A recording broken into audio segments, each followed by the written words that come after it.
Над 177 милиони евра јавни инвестиции за регионален развој, а ефектите никој не ги следи.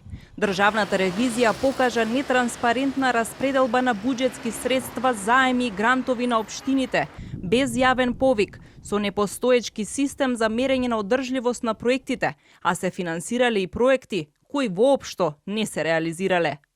Системски не се следат ефектите од вложените пари во јавните инвестиции. Не е дизајниран систем за следење на ефектите и одржливоста на јавните инвестиции. Не се врши проценка на индикаторите и резултатите од проектите, за да се оцени оправданоста на потрошените средства, како и да се утврди дали проектите ги постигнале поставените цели преку конкретни и мерливи индикатори за успешност. Според универзитетскиот професор Борче Треновски, за вистински регионален развој ни се потребни многу повеќе компоненти отколку само распределба на јавни средства. Воспротивно, предупредува Треновски, ризикуваме иселување на многубројни населени места низ државата.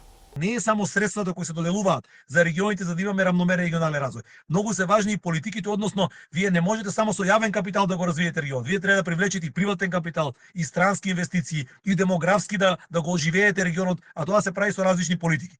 Например, доколку сакате да привлечете странски инвестиции во регионите кои се најнеразвиени, треба да имате поволности. Истото треба да биде и за вработеноста, истото треба да бидат даночни олеснувања за други економски политики. Значи ова е еден цел пакет. Едно се трансферите и средствата, друго се политиките на владата и трето е ефикасноста на кој начин тие треба да се спроведат за да дојдеме до долго очекуваниот регионален развој. Инаку доаѓаме во ситуација кога последните 10 до 15 години имаме 400 населени места и села. Замислете. Имаме два региони по последниот попис кои изгубиле повеќе од 32% од населението. Значи рамномерниот регионален развој доаѓаме, Скопје создава скоро 45% од бруто домашниот производ на земјата. Мора да дојдеме во ситуација кога ќе ја развиеме земјата целосно регионално. И ќе изградиме инфраструктура и ќе донесеме вистински политики за рамномерен, односно за регионален развој. Државниот ревизор потенцира дека државата всушност и не знае колку средства за регионален развој распределила и каде, бидејќи нема критериуми дали инвестициите спаѓаат во категорија проекти со регионално влијание или пак проекти за локален развој.